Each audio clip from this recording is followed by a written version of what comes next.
Bonjour à tous, on se retrouve sur la chaîne Normandie Cycling en cette journée bien ensoleillée. Aujourd'hui, nouvelle expérience sur la chaîne. On avait déjà pu découvrir bien sûr l'univers carbone grâce aux différents tests vélos qu'on avait déjà réalisés. On avait aussi pu tester des cadres alu avec le Giant Road E. Un peu plus insolite, on avait réussi à tester un cadre en bois. C'était vraiment ici une expérience inoubliable que vous pouvez retrouver sur la chaîne avec le Piccolo sur le Paris-Roubaix Challenge. Et bien aujourd'hui, on va découvrir l'univers du titane grâce à une marque française, la marque CMT et son CMT RS2 qui est juste ici. Allez, je vous le présente en vidéo juste après le générique. C'est parti!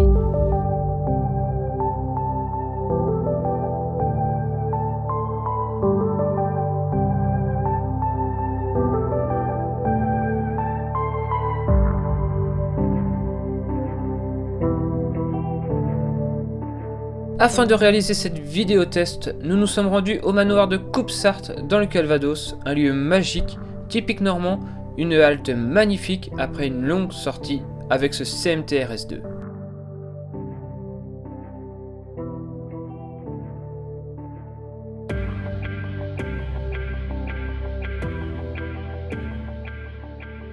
Le vélo, on l'a juste devant moi, c'est le modèle RS2 de la marque CMT. Donc CMT, c'est une marque française.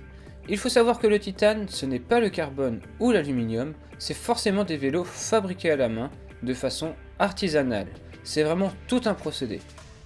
Souder du titane, c'est tout un art, il y a très peu de fabricants, surtout en France.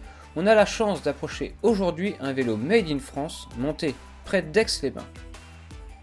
Le modèle RS2, c'est le modèle performance de la marque CMT. Ils ont deux modèles à leur actif, le RS2 et le GT2. GT2 pour un modèle grand tourisme, donc endurance.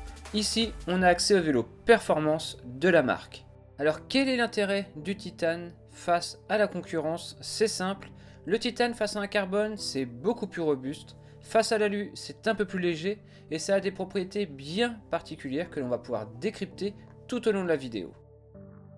On va passer en revue les périphériques qui équipent ce vélo. Alors c'est assez traditionnel, on a un poste de pilotage de la marque Deda, tout en alu, c'est robuste, ça ne bouge pas, c'est pas le plus léger, il y aurait du poids à gagner sur l'avant du vélo. Tige de selle 3T, très jolie, petite selle Pro Logo, 0, assez classique. Pour la transmission, on est sur du full Shimano Ultegra DI2. Passage de vitesse électrique, le Shimano Ultegra DI2, on avait eu déjà l'occasion de le tester sur un vélo. Comme toujours, les groupes électriques, c'est une facilité de passage de vitesse. Quel plaisir dans les côtes de pouvoir passer du petit au grand plateau sans problème, sans forcer, sans tension. C'est vraiment là le gros point fort du DI2 et de tous les groupes électriques. On va donc passer très vite sur ce groupe pour parler de ce qui nous intéresse le plus, le fameux cadre Titane RS2. Son atout principal, c'est sûr, ce n'est pas le poids, 1400 grammes environ pour ce cadre en titane. Alors bien équipé bien sûr, on pourra quand même en faire un vélo assez léger, équipé comme ici, donc avec les pédales je précise, il est à 8,05 kg, ce qui fait un vélo assez léger par rapport à des vélos alu, on est plus souvent aux alentours des 9 kg. En mettant des jantes un peu moins hautes, vous passerez en dessous de la barre des 8 kg très facilement. On a reçu le vélo sans jantes, alors on a décidé d'y placer les jantes que l'on a en essai actuellement, les fameuses Legend Wells 50P. Ici fabrication artisanale, je ne sais pas si vous avez déjà entendu parler de la marque Legend Wells. Si c'est le cas, n'hésitez pas à le dire dans les commentaires pour me dire ce que vous en pensez. On reviendra sur ces jantes dans une vidéo complète, ne vous inquiétez pas. Niveau look, le titane, c'est très particulier. On connaît tous l'aspect que peut avoir ce titane avec cet oxyde de titane qui recouvre tout le vélo, un aspect métal très brut. Ici un peu plus foncé que ce qu'on a l'habitude de voir sur certains titanes qui sont un peu plus clairs et plus brillants. On a vraiment un aspect gris, un peu mat foncé du plus bel effet, que ce soit au soleil ou à l'ombre. Ça change d'aspect suivant la luminosité, c'est vraiment de toute beauté. En général, lorsque l'on aime les cadres titane, c'est que l'on est un peu nostalgique de nos anciens cadres. En effet, les cadres titane sont constitués que de tubes très fins, ici pas de gros tubes comme les cadres carbone modernes typés aéro. CMT fait le choix de ne pas lisser complètement ses soudures afin de garder un côté un peu plus brut et de bien voir le travail accompli sur ce cadre. Le vélo est équipé d'une fourche carbone, personnellement je la trouve très belle, elle s'intègre parfaitement dans le look, elle est très grosse et elle est exactement dans la continuité du tube de direction, ça finit très bien le look.